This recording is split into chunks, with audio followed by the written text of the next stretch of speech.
Bienvenue sur ma chaîne, que vous soyez nouvelle ou de retour. Je suis ravie de vous avoir ici. Je m'appelle Becky Moss. Je suis une épouse et maman de 3 petits, âgés de 6, 4 et 2 ans, et nous attendons notre 4e en avril. Sur ma chaîne, je partage des astuces de ménage, de désencombrement, d'organisation et des relookings de la maison. Si vous aimez ce genre de vidéos, j'espère que vous vous abonnerez à ma chaîne, alors allons-y. Aujourd'hui, nous abordons la salle d'école à la maison. D'abord, nous allons faire le ménage ici, puis prendre une petite pause et réaliser un projet do-it-yourself que je voulais terminer. Une fois que ce sera fait, nous reviendrons à la salle d'école à la maison pour lui donner un petit relooking. Je dis petit parce que nous n'allons rien faire de trop extrême, comme peindre les murs ou ajouter une crédence à ce petit coin de garde-manger où je range tout notre matériel d'école à la maison. On prévoit de le faire un jour, mais étant presque à 33 semaines de grossesse, ce n'est pas le moment. Donc, on va juste ajouter quelques petites retouches, histoire de rendre cette pièce un peu plus adaptée à l'école à la maison, si ça a du sens. J'ai l'impression qu'il manque de la couleur et de la créativité. Ce n'est pas très chaleureux ni accueillant. Les enfants s'utilisent beaucoup cet espace, mais je trouvais qu'il manquait quelque chose pour vraiment donner cette ambiance d'école. La première étape consiste simplement à ranger ici. Il y avait beaucoup de devoirs éparpillés et on vient juste de finir une activité de peinture sur fenêtre il y a peu de temps, donc tout ça devait encore être ramassé. Vous verrez dans un petit moment que j'ai complètement sous-estimé à quel point cette peinture pour fenêtre allait tacher cette table. Et ça m'a clairement pris plus de temps que ce que je pensais pour l'enlever. La plupart des tâches sont parties avec un peu de frottage, de grattage, puis encore du frottage. Mais la prochaine fois qu'on fera ça, je serai un peu plus préparée à ce qui m'attend et je mettrai quelque chose sur la table pour la protéger. J'ai juste supposé que c'était des fournitures d'art pour enfants et que ce serait facile à nettoyer. Ce n'était pas le cas, mais maintenant je le sais pour la prochaine fois.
Donc tu as vu que la première chose que j'ai faite a été de vaporiser la table avec un nettoyant multi-usage pour voir quels dégâts devaient encore être nettoyés.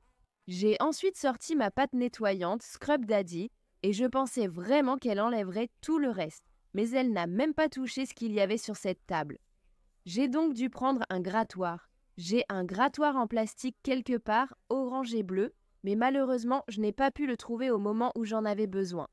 Il a dû être déplacé ou perdu pendant le déménagement, alors j'utilise l'outil grattoir de mon mari.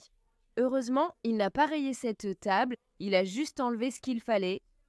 Une fois que j'ai terminé avec ça, j'ai dû essuyer à nouveau la table avec le nettoyant multi-usage, puis ressortir la pâte nettoyante Scrub Daddy et frotter toutes les taches de qui restaient.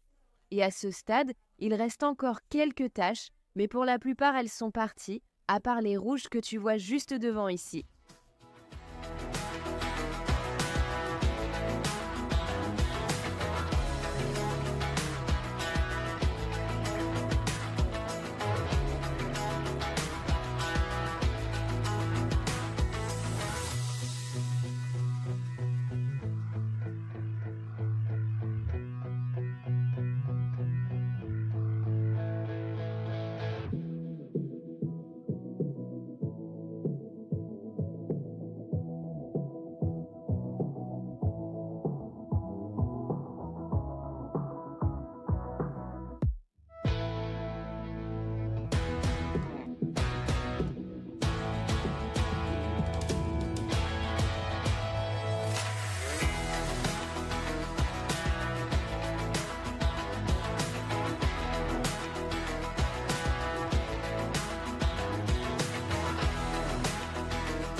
Nous revenons tout de suite. Avant de commencer le relooking, je voulais te montrer un bricolage super amusant que j'ai réalisé.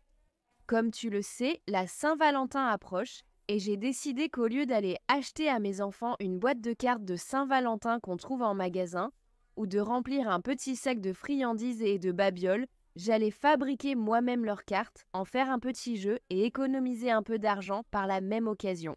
Et tant qu'à faire, j'ai aussi préparé un petit cadeau pour leurs enseignants, simplement parce qu'on était tellement occupés à Noël et que d'habitude, j'aime offrir un petit quelque chose aux enseignants de mes enfants pour Noël. Cette année, j'ai l'impression d'avoir un peu laissé tomber et de ne pas l'avoir fait, tout simplement parce qu'on déménageait et qu'on recevait pour Noël. Je venais juste de me faire opérer, je suis enceinte, il se passait tellement de choses et j'ai oublié d'offrir des cadeaux de Noël aux enseignants de mes enfants.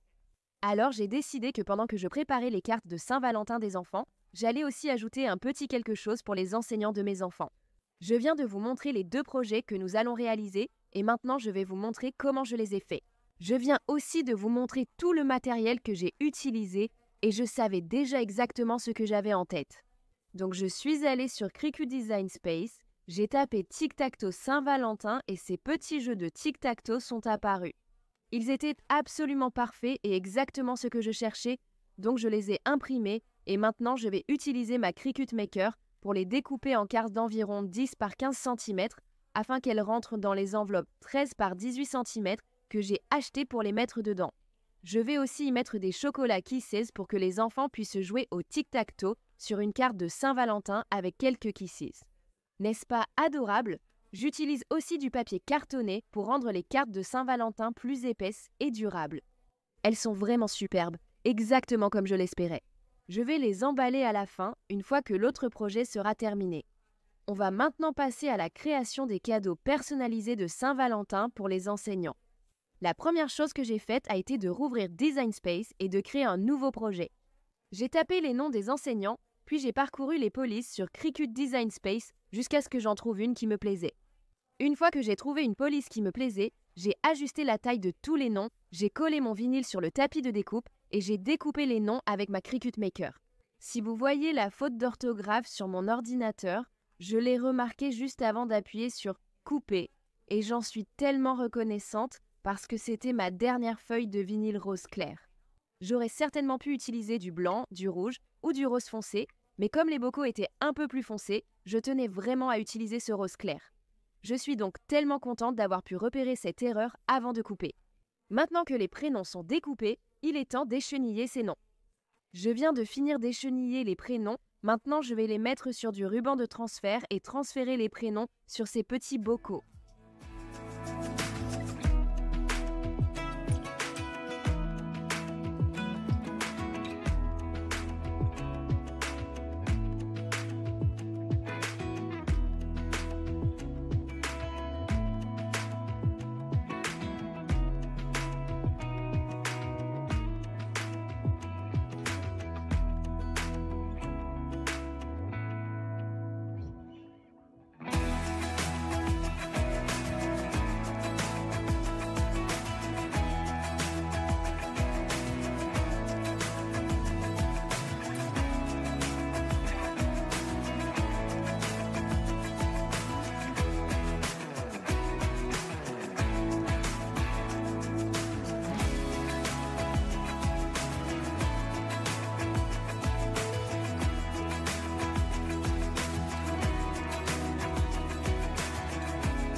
La dernière étape pour donner vie à ce projet, c'est simplement de remplir les bocaux. J'ai pris du papier de soie rose, des cartes Starbucks et des bonbons Reese's en cœur. Je me suis dit que c'était le cadeau personnalisé parfait pour les enseignants de mes enfants. Sans oublier que j'ai fait le calcul pour celui-ci et pour l'autre aussi, que je vais également vous montrer. Sans compter ce que vous mettez dans le bocal, parce que si vous décidez de réaliser ce projet, vous pouvez le remplir avec ce que vous voulez. Mais le bocal en lui-même coûtait 2,50 $ et la personnalisation était gratuite, donc en gros chaque cadeau revenait à 2,50 $ plus ce que vous déciderez d'y mettre. Si vous êtes curieuse de savoir ce que j'ai mis dans le mien et quel était le total complet, j'ai mis une carte cadeau Starbucks de 20 $ dans chacun et 5 Reese, ce qui revenait à environ 43 centimes. Donc, chaque bocal m'a coûté au total 22 $ 4,93. Juste pour faire une comparaison rapide, je suis allée en ligne et j'ai tapé bocal personnalisé pour voir le prix moyen de quelque chose de similaire à ce que j'ai fait. Et le prix moyen était d'environ 15 $. Cela signifie qu'en créant moi-même ces cadeaux personnalisés pour les enseignants de mes enfants, j'ai économisé environ 50 $ par rapport à l'achat en ligne. Maintenant, vous pouvez voir que nous emballons les cartes de la Saint-Valentin des enfants. Nous allons aussi parler chiffres pour celle-ci. Le plus cher dans ces cadeaux, c'était simplement les chocolats à l'intérieur.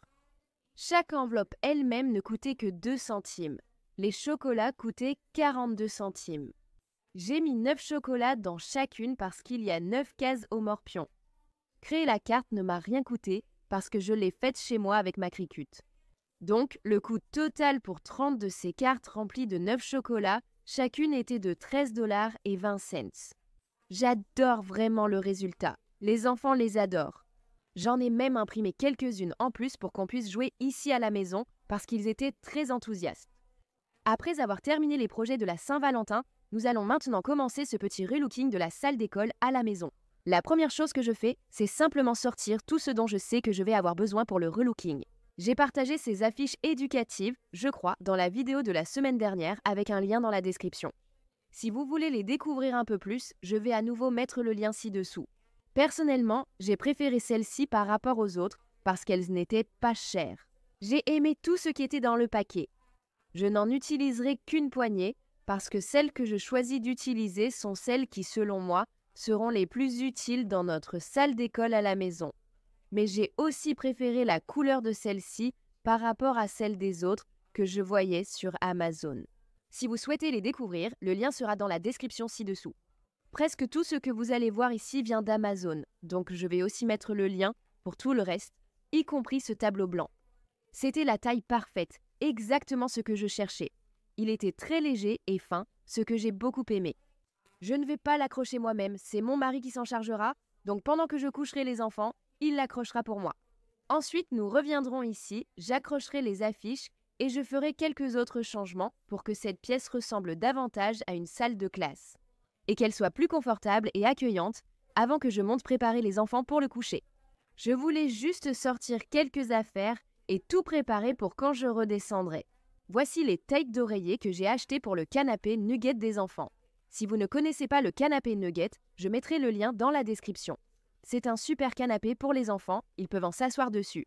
Ils peuvent construire des choses et être créatifs. J'ai mis le nôtre dans la salle d'école à la maison pour qu'ils puissent lire dessus et être à l'aise, mais aussi parce qu'ils adorent faire des cabanes. J'ai pensé que ce serait amusant s'ils pouvaient construire une cabane et créer un petit coin lecture avec une lampe de poche à l'intérieur. Je suis totalement pour l'apprentissage créatif et le jeu créatif, donc c'est vraiment l'objectif ici. Actuellement, je fabrique un support pour accrocher les œuvres d'art des enfants à la place d'un tableau en liège. J'ai pensé que des punaises bassées sur un tableau en liège seraient un peu dangereuses avec mes petits, alors j'ai décidé d'utiliser des petits crochets adhésifs, de la ficelle de jute et de toutes petites pinces à linge pour créer une sorte de corde à linge pour œuvres d'art, si vous voyez ce que je veux dire.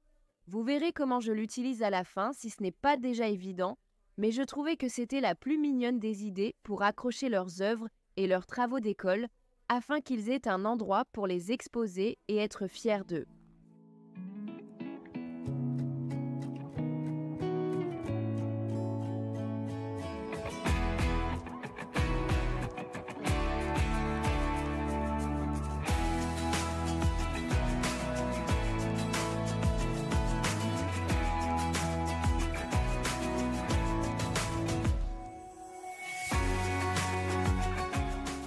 Voici le canapé modulable pour enfants dont je parlais tout à l'heure.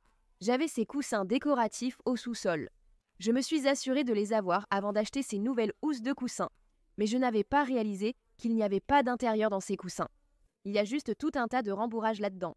Mon plan était de retirer les intérieurs de coussins et de les mettre dans ces housses. Mais à la place, j'ai dû improviser et enfourner tout le coussin dans la housse. Finalement, ça a marché, ce qui est génial. Ce n'était pas prévu, mais la flexibilité est cruciale.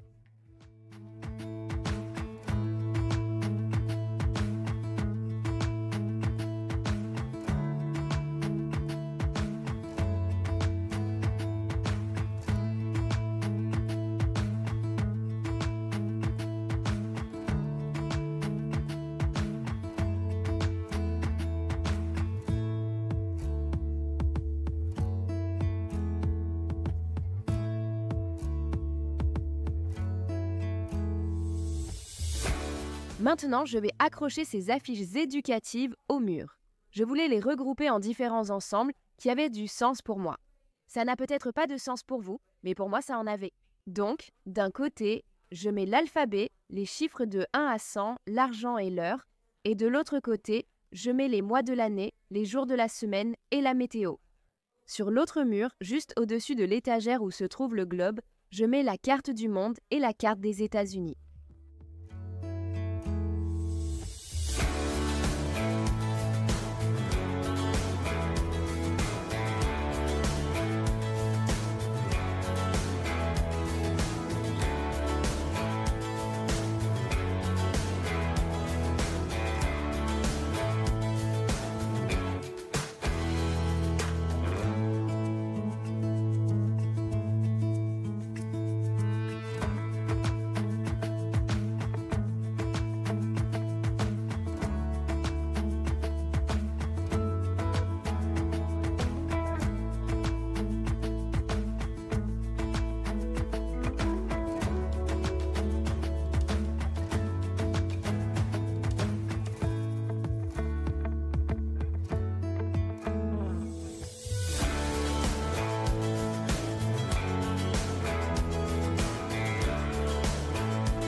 J'ai aussi acheté ces tableaux d'autocollants pour les récompenses. Je ne savais pas encore où les mettre, donc toutes les suggestions sont les bienvenues. J'aimerais qu'ils soient affichés quelque part pour qu'ils puissent être fiers des autocollants qu'ils reçoivent. Si on les range juste quelque part avec un autocollant, ça enlève tout l'intérêt selon moi. Si vous avez des suggestions sur où les placer, laissez un commentaire. Pour finir ici, je vais accrocher quelques-uns de leurs travaux scolaires et œuvres d'art qu'ils ont récemment réalisés, le matin quand ils sont descendus pour voir. Ils étaient tellement excités et Noé a même sorti 4 livres, il s'est installé confortablement sur le nugget et il a lu les 4, ce qui n'est vraiment pas dans ses habitudes. Je suis ravie, ils adorent ce lieu. Ils m'ont même demandé si c'était un jour d'école, ce qui n'était pas le cas, mais nous avons quand même passé un peu de temps ici simplement parce qu'ils étaient tellement excités. Je suis ravie d'avoir partagé cette transformation avec vous. J'espère que vous avez apprécié la vidéo. Si c'est le cas, n'oubliez pas de mettre un pouce en l'air et de vous abonner à ma chaîne si ce n'est pas déjà fait.